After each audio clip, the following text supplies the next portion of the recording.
तो इस वीडियो में हम 11th class chapter number 4 presentation of data का अगला क्वेश्चन जो है चैप्टर नंबर 7 क्वेश्चन नंबर 7 जो है discuss importance unity of diagrammatical presentation of statistical data, इसको हम समझेंगे।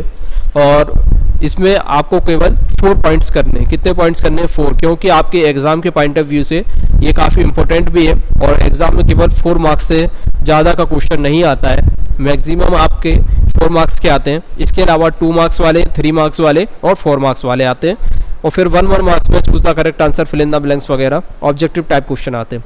तो पहला पॉइंट है इसमें quality of making data simple and intelligible. अब देखते हैं इसका मीनिंग क्या होता है। देखिए, हम कोई भी डाटा को डायग्राम में यदि उसे प्रेजेंट कर रहे हैं, जैसे आप लोगों ने प्रोजेक्ट बना के लेके आए थे, ठीक है, उसको आपने प्रेजेंट काम में किया था डायग्राम में। किसमें? डायग्राम में। क्यों किया था? ताकि उसे आसानी से एट्रैक्टिव हो, अच्छा हो और सरलता से उसे सीख सकें, समझ सकें और कोई भी चेक करने वाला ज़्यादा से ज़्यादा मार्क्स दे। ठीक है, यही आपका मोटिव था।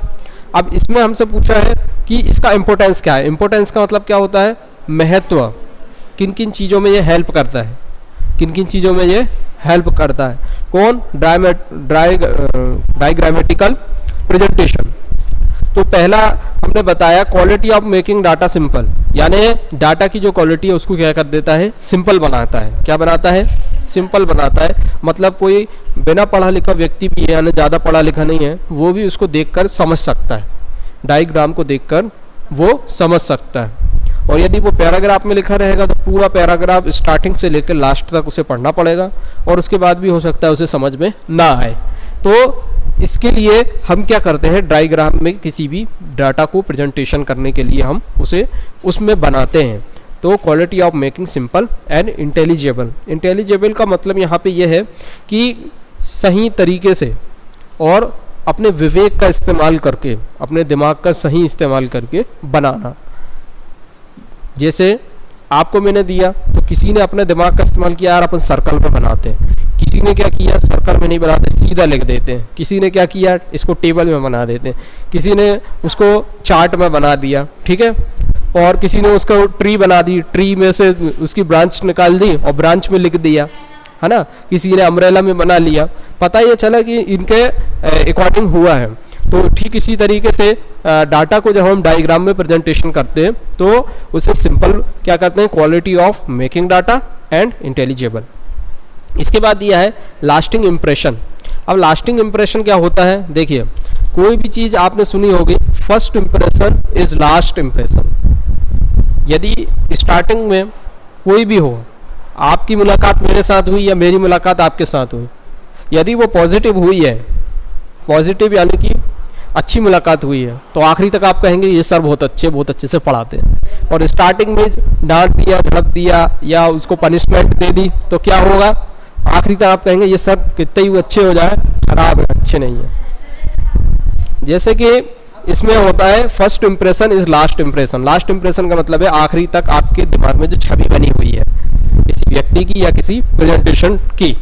अब स्टार्टिंग में जैसे पहला पेज था आपका, फाइल का पहला पेज, ठीक है, इसमें आपने कूदागादी कर दी, कटपिट कर दिया और कहीं ओवरहेड राइटिंग कर दी या उसको ठीक ढंग से नहीं किया, जैसा कि इस बच्चे ने किया भी है। देखो, अब मेरा दिमाग, जो भी टीचर है वो क्या करेगा, देखेगा, अरे यार ये कैसा बनाया है इसने, इसमें तो ओवरहेड राइटिंग है।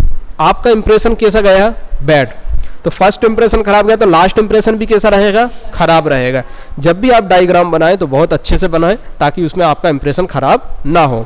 तो ये दिया है, diagrams are the statisticals valuable tables which create lasting impression. ये हमारे इंप्रेशन को लास्ट तक बनाए रखते हैं, आपकी छवि को सही प्रेजेंट करते हैं। तो डायग्राम अच्छे से बनाना है ताकि इसमें ओवरहेड राइटिंग ना हो, गलत ना हो। कई लोग क्या करते हैं, पेंसिल बनाई, अरे गलत हो गया, फिर उसे मिटा देते हैं, लेकिन उसकी एक जो लकीर है वो दिखती है, लाइन उसकी फिर भी दिखती है, मिटाने के बाद भी दिखती है, है ना, क्योंकि वो उभर जाता है उतना हिस्सा पीछे की तरफ से, तो उसकी आप ध्यान रखें। फिर दिया है कंपेरेबिलिटी, यानी कि आपको एक डायग्राम को दूसरे डायग्राम से कंपेयर करना है। तो सिंपल आप क्या देखेंगे, इसका कलर दूसरा है, इसका कलर अलग है, इसने जो बनाया इसकी राइटिंग अच्छी है, इसने जो बनाया इसकी राइटिंग अच्छी नहीं है, इसकी ड्राइंग अच्छी है, सर्कल पूरा गोल बन रहा है, इसने सर्कल कैसा बनाया, टेढ़ा मेढ़ा सा बनाया। आप क्या कर पा रहे हैं, डायग्राम यदि प्रेजेंटेशन करेंगे तो दोनों में आप कंपेयर कर सकते हैं किसका बेस्ट है और किसका अच्छा नहीं है।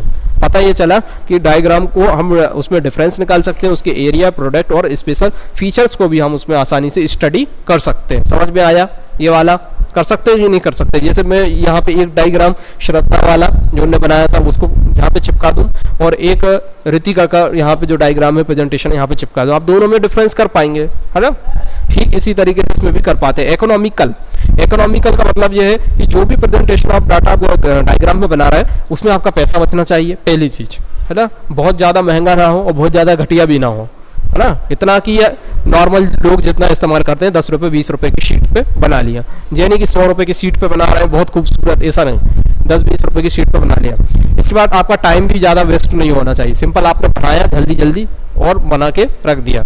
ये कई लोग क्या करते हैं 2 दिन में बनाते हैं, एक शीट बनाना 2 दिन लगेंगे उनको, टाइम वेस्ट नहीं होना चाहिए। और लेबर एंड मनी, लेबर का मतलब आपकी मेहनत, मेहनत का मतलब ये नहीं है कि आप उसमें पर्याप्त मेहनत ना करें, ऐसा भी होता है कई लोग बहुत कम मेहनत करने की वजह से सिंपल बना के रख देते हैं, ना उस पर कलर करेंगे, पेंसिल से ही लिख दिया, ना उसके ऊपर पेन से लिखे, यानी बहुत कम मेहनत नहीं करना है, पर्याप्त तो उस पर इनफ आपका जो लेबर है वो करना है, इनफ मेहनत करना है। मनी, मनी यानी पैसा, मैं इससे पहले बता चुका हूँ, तो इकोनॉमिकल भी इसमें क्या आ जाएगी, उसकी आंसर हो जाएगा। इसके बाद यह है अंडरस्टेबल, अंडरस्टेबल का मतलब बनाया बहुत अच्छा है, ठीक है, और उसको समझ में ही नहीं आ रहा है। समझ में क्यों नहीं आ रहा, कि वो न जाने क्या बताना चाह रहा है, गलत लिखा है या स्पेलिंग गलत है ना। हो सकता है जो आजू बाजू पॉइंट उनको ट्री में बनाने थे उसने बीच में बना दिए और बीच वाले को साइड में कर दिया, तो क्या होगा, वो समझ पाएगा क्या, नहीं समझ पाएगा ना। जैसे मैं कह रहा हूँ इकोनॉमिक की फीचर्स बताइए, ठीक है, तो फीचर्स वाला पॉइंट उसने ब्रांच में लिख दिया और जो ट्री में जो लिखना था वो यानी आगे पीछे कर दिया, तो कोई उसको समझ पाएगा क्या, समझ पाएगा क्या, नहीं समझ पाएगा। अंडरस्टेबल तभी होगा जब वो इजी अंडरस्टैंड हो और काफी अच्छे से बनाया हो और उसमें जो रिक्वायर स्किल्स की रिक्वायर होती है वो हो उसमें, और स्पेशल नॉलेज का इस्तेमाल किया हो। स्पेशल नॉलेज क्या होती है, जो आप अपने दिमाग से कुछ नया करते हैं, मैं कहता हूँ ना यूनिक लेके आइए है, यानी दूसरे से हटकर, ये क्या होगा आपका स्पेशल नॉलेज। स्किल्स क्या होती है, किसी चीज का कौशल, किसी काम को सही से सही ढंग से करना, क्या कहलाएगी, स्किल्स। जैसे जितने अच्छे से हेड राइटिंग अमृता की है, क्या वैसी हेड राइटिंग रितिका लिख सकती है, नहीं, क्यों, क्योंकि उसकी हेड राइटिंग उसकी तरह है और जो रितिका है उसकी हेड राइटिंग उसकी तरह है, ये उसकी क्या है, स्किल्स है। तो आई होप आपको ये समझ में आ गया होगा। एक पॉइंट और है हेल्पफुल एंड, ये इतना इंपॉर्टेंट नहीं है क्योंकि 4 पॉइंट आएंगे इसमें और मैंने 5 समझा दिए, तो आई होप आपको वीडियो पसंद आया होगा। नेक्स्ट वीडियो में आप आगे का देख सकते हैं। चैनल को सब्सक्राइब करें, लाइक करें और ज़्यादा से ज़्यादा इसको शेयर करें।